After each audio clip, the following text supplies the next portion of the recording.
Hello students, good morning. आज हम third class का ग्रामर पढ़ रहे हैं और उसमें हमारा रहेगा चैप्टर 10 वर्ब फॉर्म्स। ठीक है, वर्ब फॉर्म्स।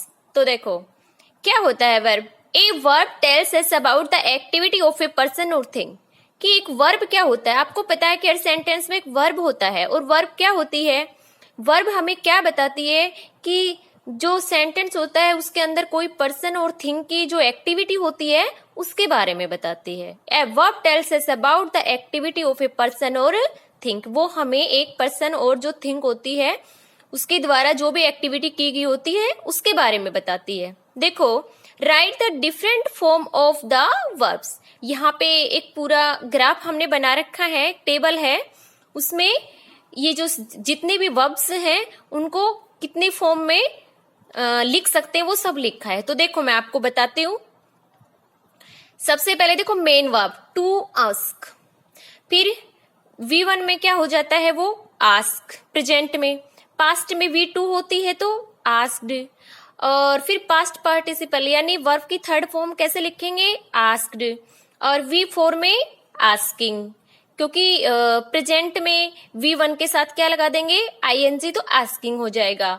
और फिर क्या लास्ट में क्या करेंगे, प्रेजेंट में V1 के साथ S या ES लगा देंगे तो वही आस्क्स हो जाएगा।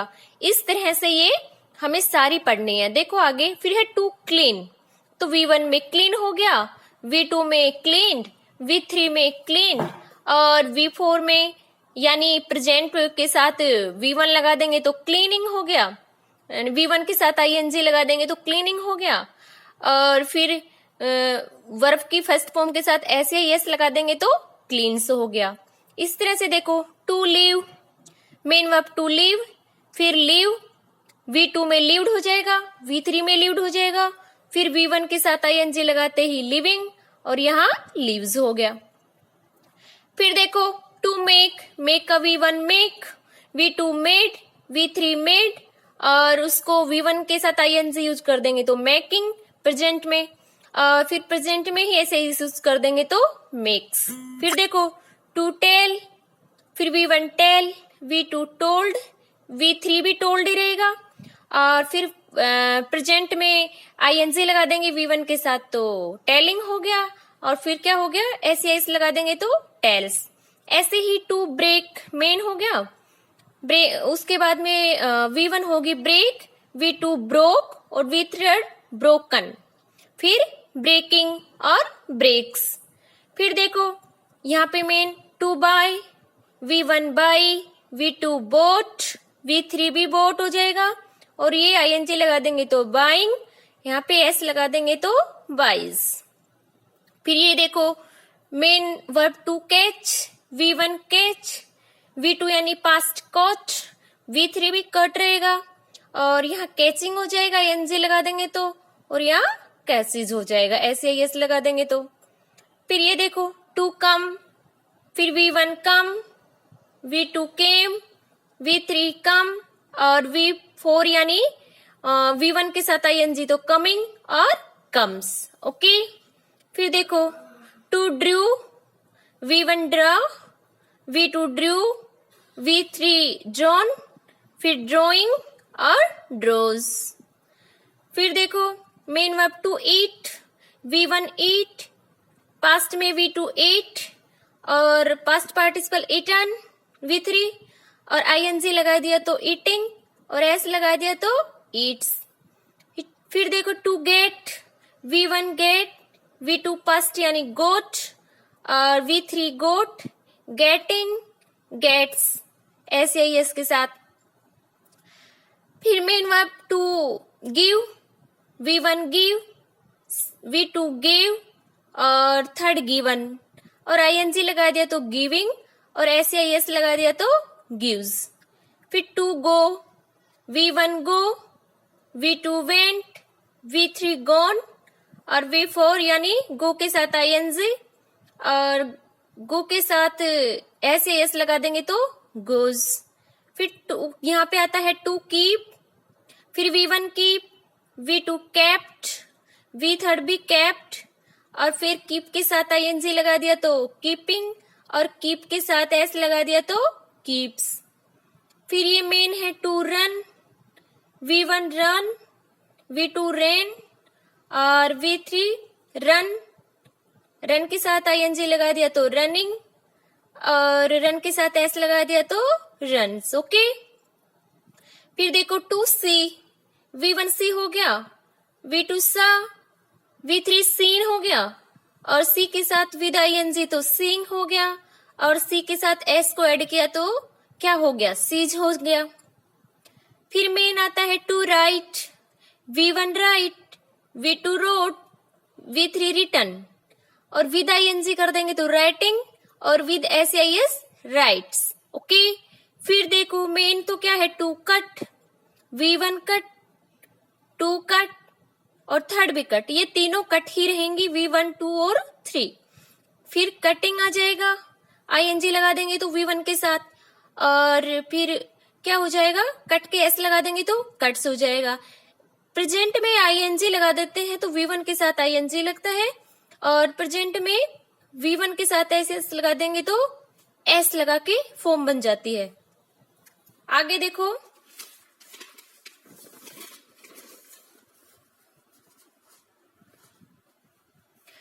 ये हमारा चैप्टर है 11। ओके। तो देखो इसमें क्या होता है, the subject and the predicate. इसमें क्या है, एक तो सब्जेक्ट है और एक प्रेडिकेट। हमारा चैप्टर 11 का नेम है। तो देखो इसमें क्या करना है कि सब्जेक्ट क्या होता है, the subject is the part of a sentence which names the person, place और thing we are speaking about. कि सब्जेक्ट क्या होता है, is that parts of a sentence, एक सेंटेंस का वो पार्ट होता है which names the person, place और थिंग वी आर स्पीक, जिसके बारे में पर्सन, प्लेस और थिंग जो भी उसमें होता है उसके बारे में हम क्या करते हैं, बताते हैं। ओके। फिर देखो प्रेडिकेट क्या होता है, predicate is that part of a sentence which tells something about the subject. और प्रेडिकेट वो होता है, वो पार्ट होता है एक सेंटेंस का जो किसके बारे में बताता है, सब्जेक्ट के बारे में। ओके। तो यहाँ पे देखो अंडरलाइन द सब्जेक्ट, हमें यहाँ पे दिए हैं सेंटेंस, उसमें हमें सब्जेक्ट को अंडरलाइन कर देना है। तो देखो गॉड लव्स ऑल मैन, तो सबको पता होगा कि गॉड क्या है यहाँ पे, सब्जेक्ट, इसलिए हमें अंडरलाइन करनी पड़ी और इसमें अंडरलाइन की। ओके। फिर सेकंड देखो the sun rises in the east, कि सन कहाँ राइजेस होता है, ईस्ट में, और सन क्या है हमारा सब्जेक्ट, इसलिए हमने इसके नीचे अंडरलाइन कर दी। ओके। फिर देखो the roses is a lovely flower, अब ये रोज क्या है, the rose is a lovely flower, तो रोज क्या है, सब्जेक्ट है और ये क्या है, एक लवली फ्लावर, तो हमें तो रोज पे क्या कर देना है, अंडरलाइन कर देनी है नीचे। फिर देखो बर्ड्स हैव विंग्स, बर्ड के क्या होते हैं, विंग्स होते हैं यानी पंख होते हैं, और बर्ड्स है क्या यहाँ पे सेंटेंस में, सब्जेक्ट, तो उसको अंडरलाइन कर दिया। फिर देखो 5 an apple has a sweet taste, कि एप्पल क्या है, उसका स्वीट टेस्ट है, अच्छा मीठा टेस्ट है, तो एन एप्पल, ये एन एप्पल क्या है इस सेंटेंस में, सब्जेक्ट, और हमने अंडरलाइन किया। फिर देखो 6 a monkey has a long tail, एक मंकी की क्या है, लंबी टेल है, तो ए मंकी क्या है इसमें, सब्जेक्ट, और सब्जेक्ट है तो इसको भी अंडरलाइन कर दो। फिर देखो 7 the stars shine at night, the stars क्या है यहाँ पे, सब्जेक्ट है, तो उसको अंडरलाइन कर दो, और ये क्या करते हैं, रात को चमकते हैं, तो ये स्टार सब्जेक्ट है या क्या काम कर रहा है ना, ये रात को चमकते हैं, इनका एक्शन हो रहा है। फिर 8 number J sister is my friend, कि जे की जो सिस्टर है वो मेरी बहन है, तो जे सिस्टर क्या हो गया, सब्जेक्ट हो गया, और सब्जेक्ट हो गया तो अंडरलाइन कर देंगे। तो इस तरह से सब्जेक्ट और प्रेडिकेट होते हैं, कि सब्जेक्ट तो सेंटेंस वो पार्ट होता है जो क्या करता है, which names the person, place और थिंग वी आर स्पीकिंग, जिसके बारे में हम बताते हैं, प्लेस, पर्सन और थिंग के बारे में वो होता है, और प्रेडिकेट वो होता है जो कुछ सब्जेक्ट के बारे में बताए। Okay, thanks student. और इसके साथ ही हमारा चैप्टर 11 भी कंप्लीट हो गया है। ओके।